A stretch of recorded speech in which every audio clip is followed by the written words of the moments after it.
Alright.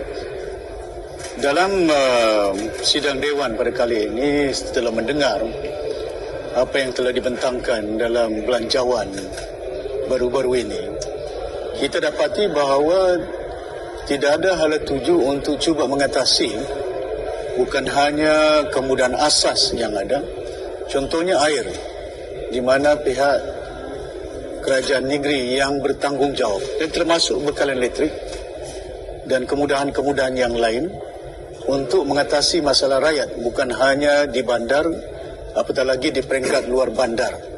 Kalau kita lihat bahawa rancangan untuk mengatasi masalah air di Sabah tidak kelihatan langsung rancangan yang dilakukan oleh pihak kerajaan negeri dalam belanjawan pada kali ini.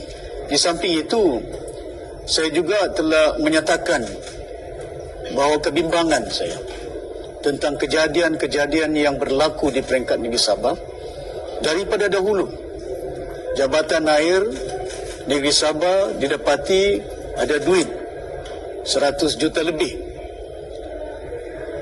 Bank Pembangunan Sabah, saya juga bangkitkan hampir 5 bilion lebih non-performing loans berpuluh tahun, ya, tidak dibayar sehingga sekarang saya pun tidak tahu berapa yang telah dibayar, ya.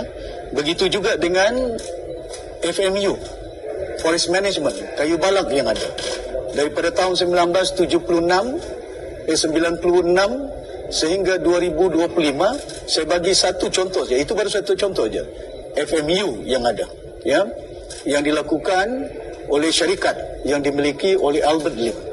Jawapan yang diberikan kepada saya, daripada semenjak 1996 sehingga 2004, jumlah uang yang diberikan hasil daripada FMU, daripada satu badan ini, hanya merangkumi 35 juta saja. Anda bayangkan, beratus ribu hektar tanah, dan sepatutnya menanam kayu, tapi tanam kelapa sawit, ya.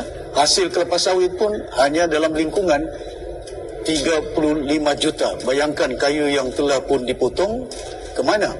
Ada mungkin cukai, ya. Itu yang kita katakan bahawa perkara ini penting kepada kita dan perlu dilakukan oleh pihak kerajaan negeri. Termasuk saya juga bangkitkan tentang semen industri di Tongon, ya. Mengapa semen industri diwujudkan di Tongon sedang dia agak jarak jauhnya daripada pelabuhan beribu batu, dan kemudahan asas tidak ada di situ, tapi alasan dinyatakan kita akan membina semen industri di Tongon. Dan saya minta supaya ini dijelaskan. SIP yang ada tadi disebutkan, dan ini satu skim bailout yang dilakukan. Saya yakin bahawa perkara ini perlu kita selami secara mendalam bagaimana mengatasi masalah ini, kerana utang 1.2 bilion telah diselesaikan menerusi SMJ Energy dengan mereka meminjam duit 500 juta